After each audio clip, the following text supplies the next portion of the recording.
Bangla class চ্যানেলে সবাইকে স্বাগত। এখনও যারা চ্যানেলটি সাবস্ক্রাইব করনি, সাবস্ক্রাইব করো, লাইক করো, কমেন্ট করো। প্রিয় দশম শ্রেণীর ছাত্রছাত্রীরা, আজকের এই ভিডিওটিতে রয়েছে তোমাদের বাংলা পাঠ্যসূচির খুব গুরুত্বপূর্ণ অসুখী একজন কবিতার পাঠ বিশ্লেষণ। কবিতাটির উৎস, প্রেক্ষাপট, কবিতার প্রত্যেকটি লাইন ধরে ধরে ব্যাখ্যা, বিশ্লেষণ, শব্দার্থ ইত্যাদি সব কিছুর বিস্তারিত আলোচনা আমি করব। প্রথমেই অসুখী একজন কবিতার কবি পাবলো নেরুদা সম্পর্কে কিছু কথা, কারণ এই কবিতায় তার ব্যক্তি পরিচয়টি খুবই গুরুত্বপূর্ণ। দক্ষিণ আমেরিকা মহাদেশের স্বাধীন দেশ চিলিতে তিনি জন্মগ্রহণ করেন। পাবলো নেরুদা নামটি শুনেই তোমরা বুঝতে পারছো যে ইনি একজন বিদেশি কবি। পাবলো নেরুদা তার ছদ্মনাম, তার প্রকৃত নাম রিকার্দো এলিসার নেপতালি রেস বাসোয়ালতো। প্রখ্যাত চেক লেখক জাঁ নেরুদা এবং স্পেনের বিখ্যাত চিত্রশিল্পী পাবলো পিকাসো তার এই পাবলো নেরুদা নামটির সম্ভাব্য উৎস। কবিতাটির উৎস বিষয়ে চলে আসি। কবির জন্মভূমি চিলি, আর চিলির প্রধান ভাষা হচ্ছে স্প্যানিশ। স্প্যানিশ ভাষায় লেখা মূল কবিতাটির নাম লা দেসদিচাদা। এই কবিতাটির ইংরেজি অনুবাদ দ্য ডেসক্রাইবডের বাংলা অনুবাদ বা তর্জমা করেছেন সাহিত্যিক নবারুণ ভট্টাচার্য। তার লেখা বিভিন্ন বিদেশি সাহিত্যিকের গদ্য ও পদ্য রচনার অনুবাদ গ্রন্থ বিদেশি ফুলে রক্তের ছিটে থেকে অসুখী একজন কবিতাটি নেওয়া হয়েছে। অসুখী একজন এই কবিতাটির প্রেক্ষাপট জানাটা ভীষণ গুরুত্বপূর্ণ। এই কবিতা রচনার প্রেক্ষাপট খুঁজলে আমরা পাবলো নেরুদার প্রকৃত পরিচয়টি খুব ভালোভাবে বুঝতে পারব। সমাজ পরিবর্তনে আস্থাশীল কবি বিপ্লবের আদর্শে বিশ্বাস করতেন। মাতৃভূমির প্রতি ভালোবাসা থেকেই নেরুদা জড়িয়ে পড়েন স্পেনের গৃহযুদ্ধে। তাই কবি পরিচয়টি তার একমাত্র পরিচয় নয়, তিনি একজন বিপ্লবীও বটে, তিনি একজন যোদ্ধা। দুটো বিশ্বযুদ্ধের ভয়ঙ্কর পরিণতির সাক্ষী পাবলো নেরুদা, অথচ আশ্চর্যের বিষয় হলো তার লেখা কবিতাগুলো সবই যুদ্ধবিরোধী কবিতা। অসুখী একজন এই কবিতাটিও একটি যুদ্ধবিরোধী কবিতা। এবার কবিতার লাইন ধরে বিস্তারিত আলোচনায় চলে আসছি। কবিতাটির মধ্যে ছোট বড় মিলিয়ে মোট 8টি অনুচ্ছেদ রয়েছে। কবিতার বর্ণনা থেকে আমরা বুঝতে পারি কবি পাবলো নেরুদাই এখানে কথক। কবিতাটির পরতে পরতে রয়েছে কবির ব্যক্তিগত বেদনাময় অনুভূতি। কবিতাটি শুরু হচ্ছে এইভাবে: আমি তাকে ছেড়ে দিলাম, অপেক্ষায় দাঁড় করিয়ে রেখে দরজায় আমি চলে গেলাম দূর দূরে। এই শুরুতেই কবিতার আমি শব্দটি রয়েছে। তাই আমরা কবিতার বিষয়বস্তু তুলে ধরবার জন্য আমি পরিচয় দেওয়া ব্যক্তিটিকে কথক বলে উল্লেখ করতে পারি, আবার সরাসরি তাকে কবি বলেও উল্লেখ করতে পারি। তো কথক তার কোনো এক প্রিয়জনকে ছেড়ে অনেক দূরে চলে গিয়েছিলেন। প্রিয়জনটি তখন দরজায় দাঁড়িয়েছিলেন, কিন্তু সেই অপেক্ষা যে অন্তহীন হবে প্রিয়জনটি তা জানতেন না। আমি চলে গেলাম দূরে কথাটির মধ্যে প্রিয়জনের সঙ্গে কথকের দূরত্ব যে কতখানি বেড়ে যেতে চলেছে তার ইঙ্গিত পাওয়া যায়। পরের লাইনে এই কথক সেটা স্পষ্ট করে দিয়ে বলেছেন, সে জানতো না আমি আর কখনো ফিরে আসব না। এরপর একটা কুকুর চলে গেল, হেঁটে গেল গির্জার এক নান। একটা সপ্তাহ আর একটা বছর কেটে গেল। অর্থাৎ সময় বয়ে যেতে থাকে, সময় থেমে থাকে না। তার মধ্যেই জীবনের প্রবাহ স্বাভাবিক ছন্দে চলতে থাকে। এই পৃথিবীতে কোনো একজন মানুষের অনুপস্থিতিতে জীবন থেমে থাকে না। প্রতিদিন সূর্য ওঠে, সূর্য অস্ত যায়, দিন যায়, রাত আসে।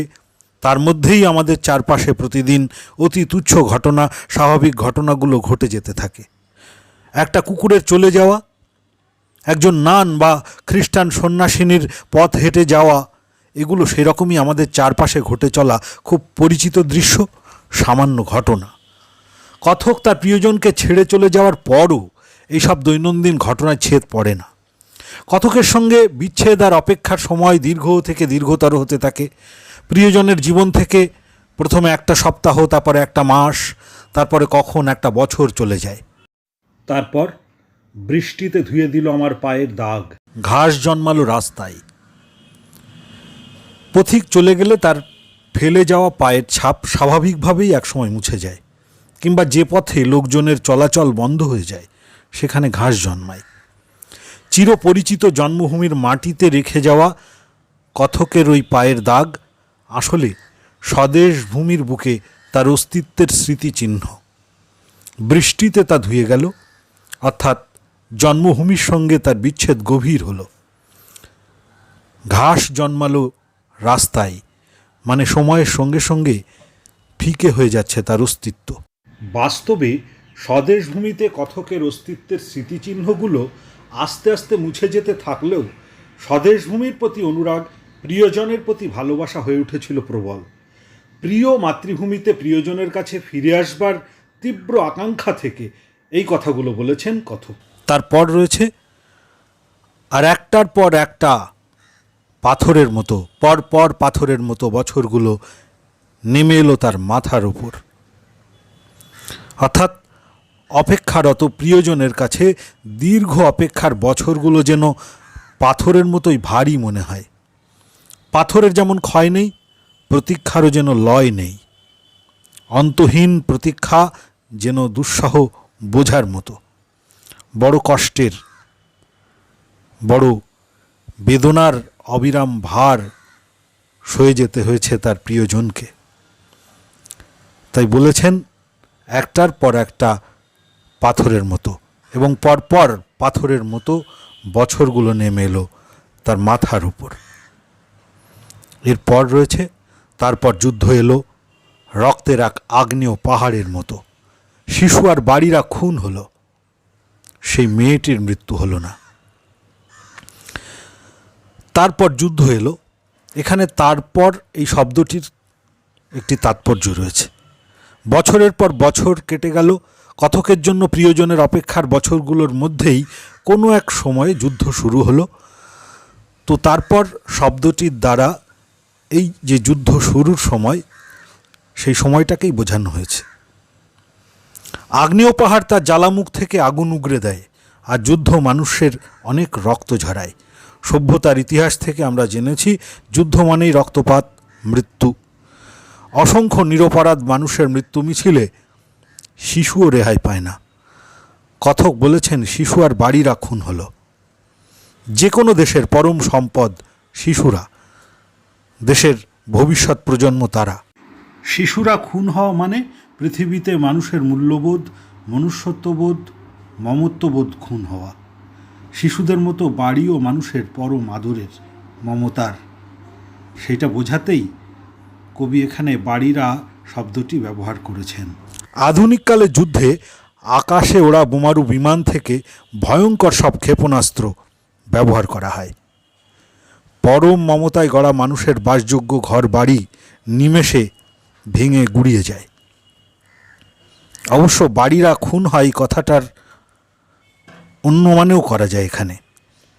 বাড়ির ভিতরে বসবাসকারী পরিবার পরিজনের মৃত্যুর কথাও ভাবা যায়। কবি কিন্তু এখানে ইচ্ছাকৃতভাবেই খুন শব্দটি ব্যবহার করেছেন। যুদ্ধের কারণে মৃত্যুকে সাধারণভাবে খুন বলা হয় না, কিন্তু একজন যোদ্ধা হয়ে অনিবার্য কারণে কথক নিজেই যুদ্ধে জড়িয়ে পড়লেও তিনি যুদ্ধের বিরোধী। যুদ্ধ মানে যে আসলে এক খেলা, যুদ্ধ মানে যে মানুষের প্রতি মানুষেরই অবহেলা, এই সত্য জেনেছেন কবি। কিছু যুদ্ধবাজ মানুষ স্বার্থসিদ্ধির উদ্দেশ্যে যুদ্ধ বাধায়, আর তার ফল ভুগতে হয় অগণিত সাধারণ মানুষকে। কবিতাটির মধ্যে কবি এতক্ষণে বললেন যে প্রিয়জনকে তিনি একদিন ছেড়ে চলে এসেছিলেন, সে একটি মেয়ে। এই মেয়েটি কথকের কোনো প্রিয় নারী হতে পারেন, কথকের প্রিয় মাতৃভূমি। প্রেম, ভালোবাসা, মানবতার কখনো মৃত্যু হয় না। যুদ্ধ সব কিছুকে ধ্বংস করে দিলেও ধ্বংসস্তূপের মধ্যেও বেঁচে থাকে, জেগে থাকে নতুন দিনের স্বপ্ন। তাই সেই মেয়েটির মৃত্যু হলো না কথাটার তাৎপর্য খুবই গভীর। এরপর সমস্ত সমতলে ধরে গেল আগুন। শান্ত হলুদ দেবতারা, যারা হাজার বছর ধরে ডুবেছিল ধ্যানে, উল্টে পড়ল মন্দির থেকে টুকরো টুকরো হয়ে। তারা আর স্বপ্ন দেখতে পারল না। এইটুকুর ব্যাখ্যা আগে দিয়ে নিই। দেখো, রক্তের আগ্নেয় পাহাড়ের মতো যুদ্ধ শুরু হওয়ায় আগুন ধরে গেল সমতলেও। আগ্নেয় পাহাড় থেকে জ্বলন্ত পাথরের টুকরো, লাভাস্রোত নেমে এসে সমতলে আগুন ধরায়। যুদ্ধ মানেও রক্তপাত আর গোলা বারুদের স্তূপে আগুন। সে আগুনের লেলিহান শিখায় ছারখার হয়ে যায় সব কিছু। দেবতার মন্দিরও রক্ষা পায় না। শান্ত হলুদ বিশেষণের দ্বারা কবি যেন এখানে দেবতাদেরই বিদ্রূপ করেছেন। দেবতারা স্বভাবত শান্ত, তাদের মৌন নিশ্চল মূর্তির সামনে মানুষ আশ্রয় খোঁজে, শান্তি খোঁজে। মানুষের এমন অবিচল বিশ্বাস, ভরসা থাকা সত্ত্বেও যুদ্ধের অশান্তিকে দেবতারা ঠেকাতে পারেন না। হলুদ শব্দটির ব্যবহারও এখানে খুব তাৎপর্যপূর্ণ। আমরা জানি কোনো কিছু খুব পুরনো হয়ে গেলে তার রং হয়ে যায় বিবর্ণ হলুদ। কঠোর বাস্তববাদী কবির কাছে মানুষের অন্তর্মনের হাজার বছরের জীর্ণ বিশ্বাসে বেঁচে থাকা দেবতারা যেন বিবর্ণ হলুদ। তার কাছে ঈশ্বর বা দেবতা এক অন্তঃসারশূন্য ধর্মমোহ। হাজার বছর ধরে ডুবেছিল ধ্যানে। কথাটার মধ্য দিয়ে কবি দেবতাদের মৌনতাকে, নিষ্ক্রিয়তাকে, তাদের দৈব মহিমার অসারতাকে বুঝিয়েছেন। হাজার হাজার বছর ধরে মন্দির গড়ে মানুষ দেবতার আরাধনা করেছে। দুঃখ কষ্ট বিপদের দিনে তাদেরই দুঃখহরণ, বিপত্তারণ ভেবেছে। কিন্তু দেখা গেল বিপদের সময়ে তারা ধ্যানমগ্ন। যুদ্ধের গ্রাস থেকে দেবতারা মানুষকে রক্ষা করতে পারল না। তারা নিজেরাই ছিন্ন ভিন্ন হয়ে গেল। কবি লিখেছেন, উল্টে পড়ল তারা মন্দির থেকে টুকরো টুকরো হয়ে। আসলে মন্দির থেকে এই টুকরো টুকরো হয়ে ভেঙে পড়ার অর্থ দেবমূর্তির ভেঙে পড়া নয়। এখানে ভেঙে পড়ছে ঈশ্বরের ঐশ্বরিকতা, মানুষের ঈশ্বর বিশ্বাস। এই বিশ্বাসই মানুষকে স্বপ্ন দেখায় সুন্দর পৃথিবী গড়ে তোলার। দেবতাদের উদ্দেশ্য করেই কবি বলেছেন, তারা আর স্বপ্ন দেখতে পারল না। আসলে মানুষকে স্বপ্ন দেখানোই হলো এইসব কল্পিত ঈশ্বর বা দেবতাদের স্বপ্ন। কিন্তু নিজেদেরই অস্তিত্ব আজ বিপন্ন, তাই তাদের আর স্বপ্ন দেখানো হলো না। আরও স্পষ্ট করে বলা যায়, মানুষের ধর্মমোহ বিশ্বাসকে পুঁজি করে একদল ধর্ম ব্যবসায়ী কিংবা স্বঘোষিত ঈশ্বরের প্রতিনিধিরা স্বপ্ন বিক্রি করে নিজেদের স্বার্থ সিদ্ধি করবার এবং আধিপত্য কায়েম রাখবার যে স্বপ্ন দেখে, তা চুরমার হয়ে গেল যুদ্ধের ধ্বংসলীলায়। এরপর সেই মিষ্টি বাড়ি, সেই বারান্দা, যেখানে আমি ঝুলন্ত বিছানায় ঘুমিয়েছিলাম, গোলাপি গাছ, ছড়ানো করতলের মতো পাতা, চিমনি, প্রাচীন জল তরঙ্গ সব চূর্ণ হয়ে গেল, জ্বলে গেল আগুনে। যে বাড়ি ছেড়ে কথক একদিন নিরুদ্দেশ হয়েছিলেন, তার শৈশবের স্মৃতিবিজড়িত পরম মমতায় গড়া বাড়িটি বড়ই মিষ্টি তার কাছে।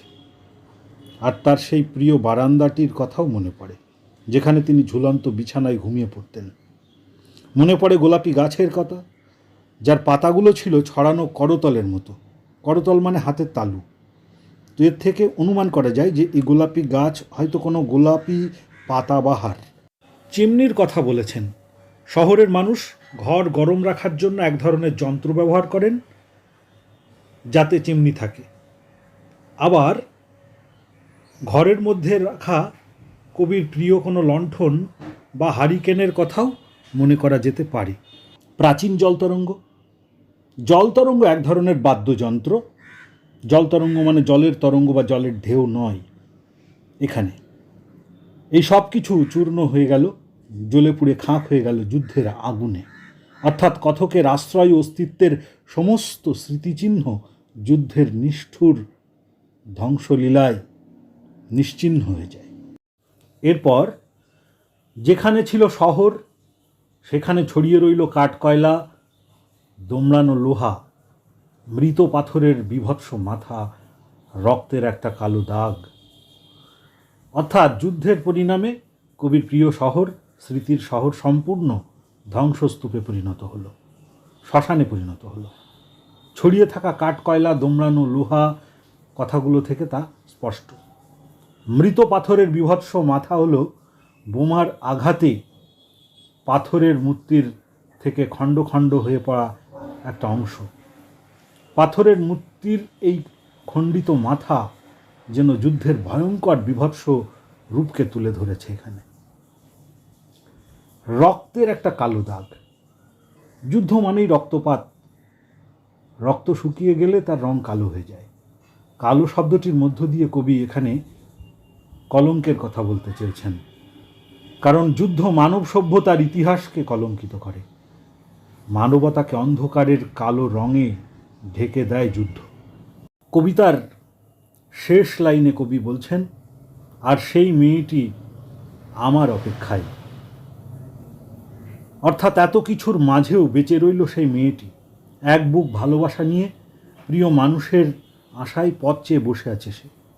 বিপুল ধ্বংসের মধ্যে মৃত্যু ছায়ার উপত্যকায় বেঁচে থাকা এই মেয়েটি আসলে কে? সে কি শুধুই কতকের এক প্রিয় নারী? তা কিন্তু নয়।